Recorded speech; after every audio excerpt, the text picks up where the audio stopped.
നമസ്കാരം. കേരള രാഷ്ട്രീയത്തിലെ കൂടുമാറ്റ ചർച്ചകൾ സ്വാഭാവികമാണ്. പ്രത്യേകിച്ച് ഇത്തരത്തിൽ കൂടുമാറ്റം അധികമായി കാണുന്നത് തിരഞ്ഞെടുപ്പ് അടുക്കുന്ന സമയത്താണ്. ഇപ്പോ അതാ നിയമസഭാ തിരഞ്ഞെടുപ്പ് അടുത്തിരിക്കെ അത്തരത്തിലൊരു കൂടുമാറ്റ ചർച്ചയാണ് വാർത്തകളിൽ ഇടം പിടിക്കുന്നത്.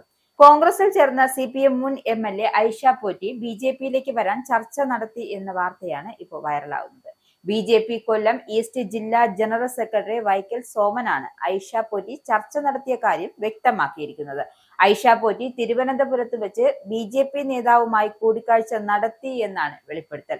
കൂടിക്കാഴ്ചയുടെ ചിത്രങ്ങൾ ഉൾപ്പെടെ തന്റെ കൈവശമുണ്ട് എന്നും സോമന്റെ അവകാശവാദം. ഐഷ പോറ്റി BJP നേതാവുമായി നടത്തിയ കൂടിക്കാഴ്ചയുടെ ചിത്രങ്ങൾ തിരഞ്ഞെടുപ്പ് അടുക്കുമ്പോൾ പുറത്തുവിടും എന്നതുൾപ്പെടെയാണ് വൈക്കൽ സോമൻ വ്യക്തമാക്കിയത്. ഈശ്വര വിശ്വാസിയായ ഐഷ പോറ്റിയെ പിന്നീട് നിരീശ്വരവാദിയാക്കിയ പാർട്ടിയാണ് CPM എന്നും കൊട്ടാരക്കരയിൽ മത്സര ചിത്രം തെളിയുകയും കോൺഗ്രസ് സ്ഥാനാർത്ഥിയായി ഐഷ പോറ്റി മത്സരിക്കുമെന്ന സംശയം ബലപ്പെടുകയും ചെയ്ത പശ്ചാത്തലത്തിൽ കൂടിയാണ് വൈക്കൽ സോമന്റെ പ്രതികരണം. LDF സ്ഥാനാർത്ഥിയായി മത്സരിക്കുമെന്ന് പ്രതീക്ഷിക്കുന്ന ധനമന്ത്രി ബാലഗോപാലിനെ ലക്ഷ്യം വെച്ച് വൈക്കൽ സോമൻ ഉന്നയിച്ച ആരോപണങ്ങളും കഴിഞ്ഞ ദിവസങ്ങളിൽ ചർച്ചയായിരുന്നു. ഒരു മാസം മുമ്പാണ് ഐഷ പോറ്റി CPM വിട്ട് കോൺഗ്രസിലെത്തിയത്.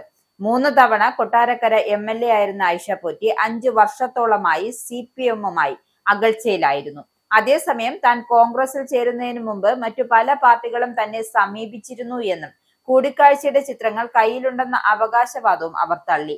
വെറുതെ AI ചിത്രങ്ങൾ പുറത്തുവിടരുത് എന്നായിരുന്നു ഐഷ പോറ്റിയുടെ മറുപടി. അതേസമയം പാർട്ടി വിട്ട് കോൺഗ്രസിൽ ചേർന്ന മുൻ MLA ഐഷ പോറ്റിക്കെതിരെ വിമർശനവുമായി CPM ആക്ടിംഗ് ജില്ലാ സെക്രട്ടറി S ജയമോഹനും രംഗത്തെത്തിയിരുന്നു. ആദ്യമായിട്ടാണ് വാഹനമില്ലാത്തതിന്റെ പേരിൽ ഒരാൾ പാർട്ടി മാറുന്നതെന്നും ഐഷ പോറ്റിക്ക് പാർട്ടി എല്ലാ ആനുകൂല്യങ്ങളും അവസരങ്ങളും നൽകിയിട്ടുണ്ട് എന്നും അദ്ദേഹം പറഞ്ഞു. വാഹനം കിട്ടാത്തതിന്റെ പേരിൽ പാർട്ടി മാറിയ ആളെ സ്ഥാനാർത്ഥിയാക്കുന്ന കോൺഗ്രസ് എന്ത് ആശയമാണ് മുന്നോട്ട് വെക്കുന്നതെന്നും അദ്ദേഹം ചോദിച്ചു.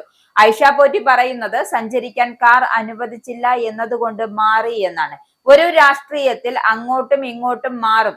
നിന്ന പാർട്ടി ഇത്രയും സൗകര്യങ്ങളെല്ലാം കൊടുത്തു. ലക്ഷക്കണക്കിന് രൂപ പെൻഷനും അതുപോലെ ഡീസൽ അടിക്കാൻ കൂപ്പണുമെല്ലാം കിട്ടി.